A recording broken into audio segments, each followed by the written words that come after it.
Hello, Project Fear.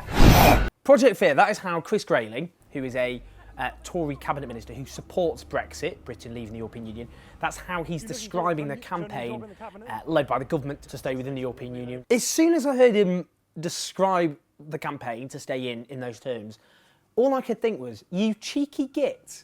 It reminds me of a Yiddish expression, chutzpah. Now, it's difficult to translate that word, but a common example is of a child who murders his own parents, then pleads for leniency on the basis he's an orphan.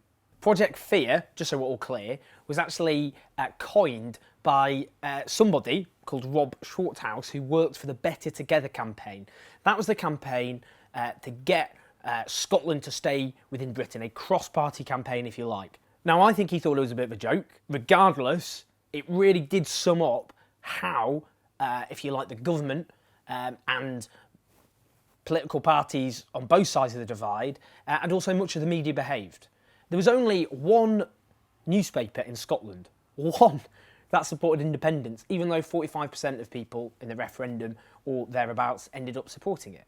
Now, as the Scottish journalist Ruth Wishart pointed out, in the run-up to the Scottish referendum in 2014, the British government and the Treasury, they got together these pretty frightening stories. What that meant was what she described as an unprecedented breach of civil service protocol. So what happened was the permanent Secretary of the Treasury, Sir Nicholas Macpherson, he published private advice to the Chancellor, and that would be focusing on this key issue of an independent Scotland not being able to use sterling, the currency, of course, of this country. This was private advice that was published, and it was using the supposedly neutral civil service in order, if you like, to use its full power to keep Scotland within the Union. Similarly, the bosses of big businesses, like supermarkets, were summoned, taken into number 10 Downing Street, and there was a coordinated attempt between government and the big businesses to warn of economic apocalypse were Scotland to choose independence. Now, before some of you go, oh, you big hypocrite, I warned just before the referendum that Labour had been complicit in Project Fear, and that this campaign, Project Fear, would end up being focused against them.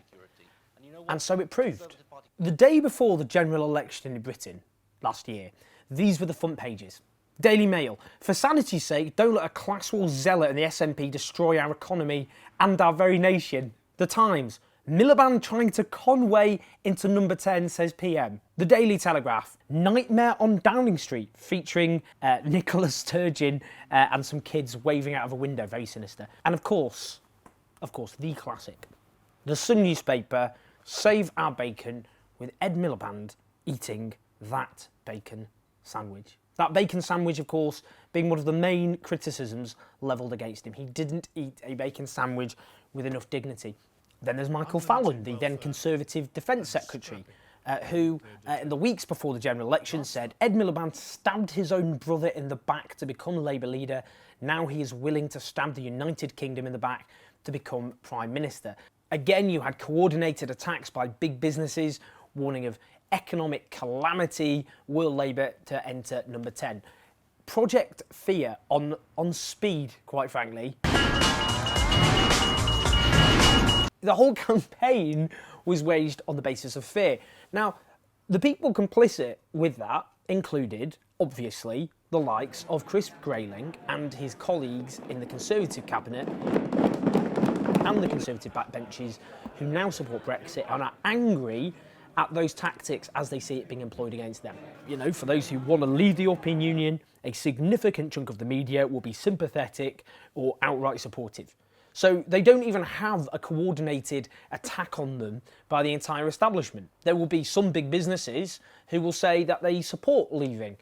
So, to quote an old poet, I mean, come on, even if you support Brexit, which is an entirely respectable position to have, surely you'd have to look at the likes of Chris Grayling and think, oh, come on, mate.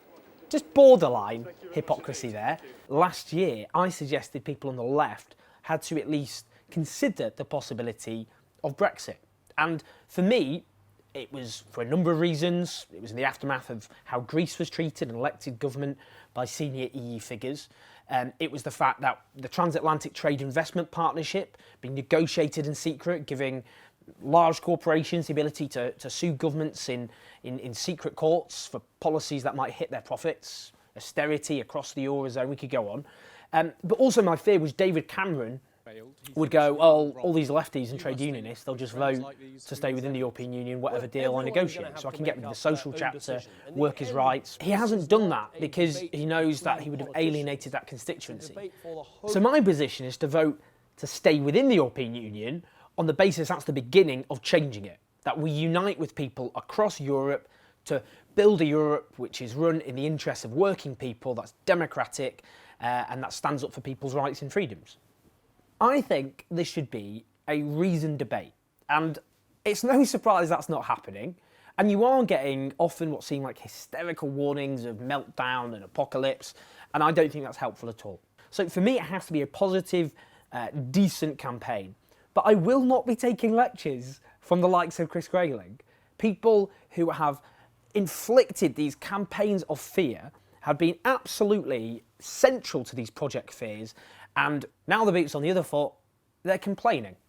So here's a little experiment. We're going to do this occasionally with our videos, which is a poll. Now this is going to be an entirely scientific weighted poll, which really reflects, I think, true, genuine opinion.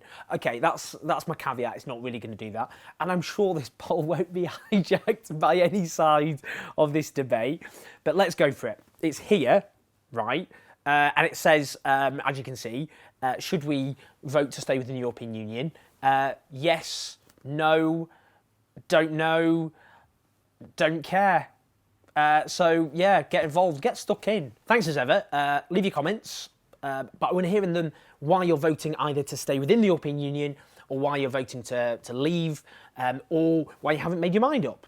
Let's get that debate going. This could be quite fascinating. I think the national debate will be down there in my comments box, and maybe you want to say how you'd like the referendum to be conducted. Love to hear from you, so ping them over, subscribe, and I'll see you next time.